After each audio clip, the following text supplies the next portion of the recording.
پتا بھی یہودیوں کا نہیں ہے، یہ ہمارے مسلمان کا ہے اور یہ ہمارے مسلمان کی ہے۔ بیت المقدس یہ ہمارا دل ہے، یہ ہمارا ایمان ہے اور یہ ہمارے مسلمان کا پہلا قبلہ تھا، ٹھیک ہے؟ اور یہ ہماری شان ہے بیت المقدس، جو اس کے خاطر آج اس دن کے مسلمان کتنی جنگ کر رہے ہیں، اس کے لیے کتنے بچے قربان ہوئے، بڑے سے لے کے بوڑھے سے لے کے ہر مسلمان اس کے لیے قربان ہونے کے لیے ریڈی ہے، تیار ہے، کیونکہ وہ ہماری شان ہیں۔ اور ہم یہاں پہ بیٹھے بیٹھے کیا کر رہے ہیں؟ ہم ان کے لیے دعائیں نہیں کر رہے ہیں۔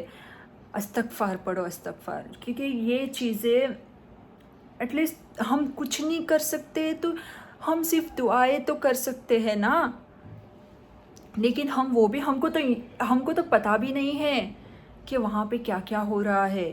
اسرائیل نے وہاں کا کھانا پینا، فلسطین کا سب چیز بند کر دی، تو یہودی کا کچھ نہیں ہے مسجد اقصیٰ کا، نہ ایک پتا نہ ایک گھاس، کچھ بھی نہیں ہے یہودیوں کا۔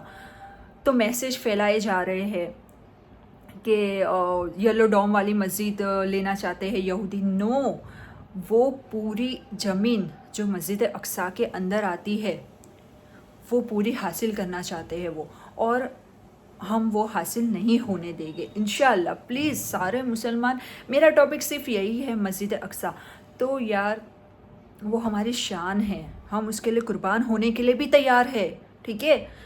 اگر ہم یہ نہیں کر سکتے تو ہم ایٹ لیسٹ دعائیں کر سکتے ہیں۔ دعا کیجئے، یہاں کے انڈیا کے ہر جگہ پہ جہاں پہ بھی مسلمان، ہم فلسطین کے مسلمانوں کے لیے صرف دعائیں تو کر سکتے ہیں نا، یہودیوں کا اس میں کچھ نہیں ہے، ٹھیک ہے؟ تو بس یہ زمین کے لیے لڑائی ہو رہی ہے، جنگیں ہو رہی ہے، کتنے مسلمان قربان ہو رہے ہیں، ٹھیک ہے؟ یہودی صرف یہ زمین حاصل کرنا چاہتے ہیں، جو کہ 34 ایکڑ کچھ زمین ہے، ٹھیک ہے؟ یہ زمین کو حاصل کرنا چاہتے، تو مسلمان اپنے ذہن میں رکھ لیجئے کہ گولڈن گنبد والی مسجد کو وہ تباہ نہیں کرنا چاہتے ہیں، ٹھیک ہے؟ وہ پوری زمین جو مسجد الاقصیٰ میں آتی ہے، وہ زمین کو وہ حاصل کرنا چاہ رہے ہیں، بٹ یہ ہو نہیں سے رہا۔ انشاءاللہ یہ اللہ نے چاہا تو یہ لاسٹ جنگ ہوگی، اور الاقصیٰ ہمارے حق میں ہی ہے اور ہمارے حق میں ہی ہوگی، کیونکہ یہ ہمارا پہلا قبلہ ہے اور یہ بیت المقدس ہے، یہ ہمارے حق میں ہی ہوگی، ٹھیک ہے؟ کیونکہ یہ کافروں کے لیے نہیں ہے، یہ ہمارا ہے، اور یہ ہمارے آپ صلی اللہ علیہ وسلم یہاں سے معراج پہ گئے تھے، تو یہ تو کسی کے ہاتھ میں آنے سے رہی۔ اچھا، میں نے ایک اور نیوز بھی پڑھی کہ اسرائیل نے، ٹھیک ہے، اسرائیل نے غزہ میں فلسطین کے جو مسلمان ہیں، الیکٹریسٹی، فوڈس، لائٹس اور پیٹرول، ہر چیز جو ضرورت کی چیزیں ہیں وہ ساری اسرائیل نے بند کر دی، ٹھیک ہے؟ وہاں کے مسلمانوں کے لیے، فلسطین کے مسلمانوں کے لیے بند کر دیا ہے۔ کتنی مصیبت سے لڑ رہے ہمارے مسلمان۔ ہم یہاں پہ بیٹھ کے کیا کر سکتے ہیں؟ ویڈیو بنا سکتے ہیں، کمنٹ پاس کر سکتے ہیں، ویڈیو وائرل کر سکتے ہیں، شیئر کر سکتے ہیں، ہر چیز کر سکتے ہیں، لیکن جو مین چیز ہے دعائیں، استغفار، وہ چیزیں کرو۔ وہاں کے مسلمان، آج وہاں کے بچے قربان ہو رہے ہیں، ماں بہنیں قربان ہو رہی ہے، جوان شہید ہو رہے ہیں۔ میں نے ایک ویڈیو دیکھی، بیت المقدس کے اوپر ان کے فلسطین کے مسلمانوں کے پاس جو ہتھیار تھے نا، وہ ہتھیار سے وہ لوگ بیت المقدس کی حفاظت کر رہے ہیں، ماشاءاللہ۔ مطلب وہ ویڈیو دیکھ کے اتنا دل کو ایک وہ لگا کہ وہ مسلمان مٹنے کے لیے ریڈی ہے۔ یہ ہوتا ہے ایمان، یہ ہوتی ہے جنگ، اور یہ ہوتے ہیں مسلمان، ٹھیک ہے؟ بس اللہ ہر مسلمانوں کی حفاظت کرے، وہاں کے فلسطین کے مسلمانوں کی، جو کہ آج بہت مشکل میں ہے، بہت چیزوں سے جنگ کر رہے ہیں، لڑ رہے ہیں، ہماری شان کو بچانے کے لیے، ہمارے بیت المقدس کو بچانے کے لیے۔ اللہ بس ان مسلمانوں کی، ان بچوں کی، معصوم بچوں کی حفاظت کرے، ان یہودیوں سے، اسرائیل سے، کافروں سے، بس اللہ حفاظت کرے۔ اور الحمدللہ بس ایک دعا کیجئے کہ جو فلسطین کے جو مسلمان ہیں اسرائیل میں داخل ہو چکے ہیں جنگ کرنے کے لیے، کیونکہ وہاں کے مسلمانوں کو اعلان کر دیا گیا ہے کہ اب ہم بھی جنگ کرنے کے لیے ریڈی ہے، تو وہ لوگ بھی اسرائیل میں داخل ہو گئے ہیں، فلسطین کے مسلمان بھی۔ تو بس ان بھائی بہنیں، ہر بچے بوڑھے سب کے لیے دعائیں کیجیے کہ وہ لوگ اپنی جنگ میں بیت المقدس کے لیے کامیاب ہو جائے، اور بس اب یہ جنگ آخری ہو، اور وہاں کے لوگ امام مہدی کی ویٹ کر رہے ہیں، امام مہدی کی ویٹ کر رہے ہیں۔ تو بس اللہ جل شانہ بس یہ لاسٹ جنگ ہو، دعائیں کیجئے مسجد اقصی، اور وہ لوگ فتح ہو کے آئے، ہمارے مسلمان جو کہ گئے ہیں اسرائیل میں داخل ہو گئے ہیں، ان کے پاس جو ہتھیار تھے وہ سب چیزیں پروٹیکٹ کرنے کے لیے، مسجد الاقصی کو پروٹیکٹ کرنے کے لیے وہ لوگ چلے گئے ہیں۔ بس دعائیں کیجئے ان کے لیے کہ وہ لوگ فتح ہو کے آئے، جیت کے آئے، جنگ پہ گئے ہیں تو انشاءاللہ۔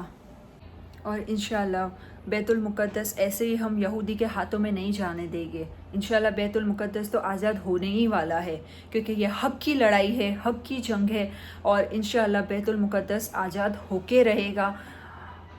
ایسے ہی ہم کسی کے ہاتھوں میں نہیں جانے دیں گے، اور فلسطین کے مسلمان ایسے ہی نہیں جانے دیں گے یہودیوں کے ہاتھوں میں، اسرائیل کے ہاتھوں میں۔ وہ اسرائیل کی زمین ہے ہی نہیں، ٹھیک ہے؟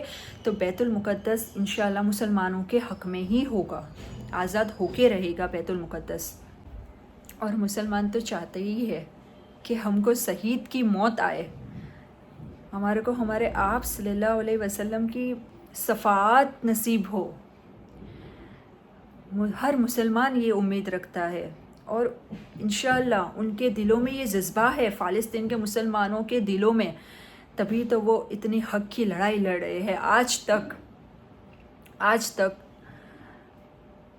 کتنی فائرنگ ہوتی ہے وہاں پہ، کتنی چیزیں ہوتی ہے، کتنی موت ہوتی ہے، کتنے بچے کی لاشیں ہوتی ہے، قربان ہوتے ہیں ہر لوگ وہاں کے مسلمان، لیکن ان کے دلوں میں ایک جذبہ پایا جاتا ہے، وہ ہی ہوتا ہے، اور وہ لوگ ہر چیز کے لیے ہمیشہ ریڈی ہوتے ہیں، شہید ہونے کے لیے ریڈی ہوتے ہیں، کیونکہ ایک جذبہ ہے دل میں کہ ہمارے آپ صلی اللہ علیہ وسلم کی شفاعت نصیب ہوگی۔ ماشاءاللہ یہی جذبہ ہر مسلمان کے دل میں ہونا چاہیے، ہر مسلمان کے دل میں ہونا چاہیے یہی جذبہ۔ ہم کر تو کچھ نہیں سکتے ہیں، بس اپنی پروفائل پہ، اپنے ہر جگہ پہ مسجد اقصی کی فوٹو لگائے، کیونکہ وہاں کے مسلمانوں کو ایک سپورٹ ملے کہ مومن، ٹھیک ہے، ہمارے مومن مسلمان بھائی بہن ہم لوگ کے ساتھ ہیں، ہمارے ساتھ ہے، ہم اتنا تو ضرور کر سکتے ہیں نا۔ تو ان کی فوٹو لگائے، مسجد الاقصی کی فوٹو لگائے، اپنے ڈی پی او پہ فوٹو لگائے، اپنے ہر جگہ پہ اپنے پروفائل پکچر لگائے الاقصی کی، کہ ان کو وہاں کے مسلمانوں کو ایک تھوڑا سا تو سپورٹ ملے کہ ہمارے جہاں کہیں کے بھی مسلمان بھائی بہن ہیں وہ ہمارے ساتھ ہے، مومن ہمارے ساتھ ہے، کیونکہ یہ بیت المقدس ہماری شان ہے، اور وہاں کے لوگ جانے دے رہے ہیں، اور یہ بیت المقدس ہم جانے نہیں دیں گے۔ کس امن کی باتیں کرتے ہو؟ کس امن کی بات کرتے ہو؟ حضرت خالد بن والد کی تلوار امن کے لیے نہیں ٹوٹی تھی، ٹھیک ہے؟ ان کے جسم پر ایک بھی جگہ باقی نہیں رہی تھی، ٹھیک ہے؟ اور صحابہ کے ناک اور کان کاٹ کر ان کے ہار بنائے گئے تھے، ٹھیک ہے؟ تو کس امن کی بات کرتے ہو؟ حضرت امیر بن حمزہ کا کلیجہ نکال کر اس کو چبایا گیا، اور آپ لوگ کس امن کی بات کرتے ہو؟ دیکھو ایک بات میں بتا دوں، غلط اسلام کی تصریحیں مت کرو، ٹھیک ہے؟ اگر اسلام امن کا درس دیتا ہے تو اسلام غیرت کا بھی درس دیتا ہے۔ مسجد اقصی ہمارے مسلمان کی ہے اور رہے گی انشاءاللہ رہے گی، کیونکہ رسول اللہ صلی اللہ علیہ وسلم کا فرمان ہے، مومن ایک مانند ہے، ایک